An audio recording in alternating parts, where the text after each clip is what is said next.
Okay, so it's widely known that people most affected by poverty and austerity cuts are women and children. That UNICEF identify mothers and young children as a group that are the most vulnerable. One of the things we need to ask is, how do women participate on a global level, and when it comes to poverty, and when men dominate this forum? Okay, maybe I should have written that differently. There are only 18 female world leaders, and the majority of these are in Europe. Developing countries and the Middle East have little or no female leaders. This could be because of the values of that country or the politics.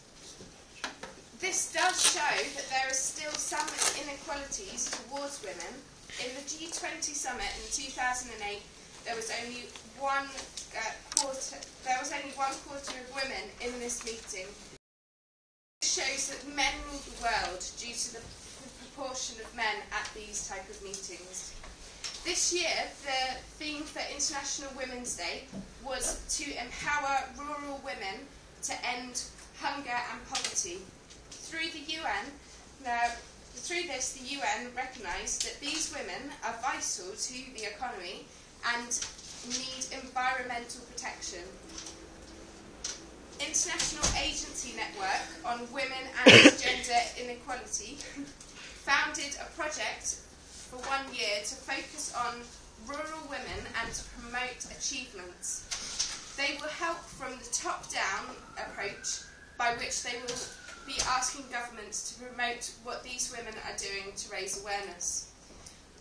Within the UK, the International Women's Day this year, David Cameron introduced two new incentives to help women, which include inside the UK by making stalking a separate offence and introducing more training for police who work with domestic violence victims. Outside the UK, David Cameron made us aware that we are one of the few countries who are able to administer the full amount of aid to developing countries, and this aid was to help the oppression of women in developing countries and to assist with the stopping of female genital mutilation. As we have seen from the previous weeks, most of this aid may not advantage the people who need it the most, but at least the thought is there. 100 years ago this year, the suffragettes were at the height of their movement. During this time, there were thousands of women who were imprisoned. The suffragettes changed themselves to the House of Parliament to try and get the vote in the UK.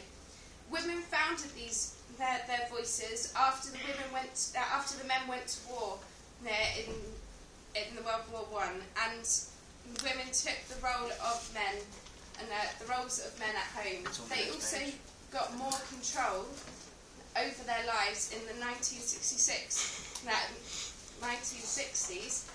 when the pill was introduced. In the 70s, women burnt their bras to demonstrate that there was no difference between men and women. Through this in the UK, in 1975, the first Sexual Discrimination Act was brought in, which meant that you could treat every woman the same as men. Thank you ever so much. I wanted to leave it on a question.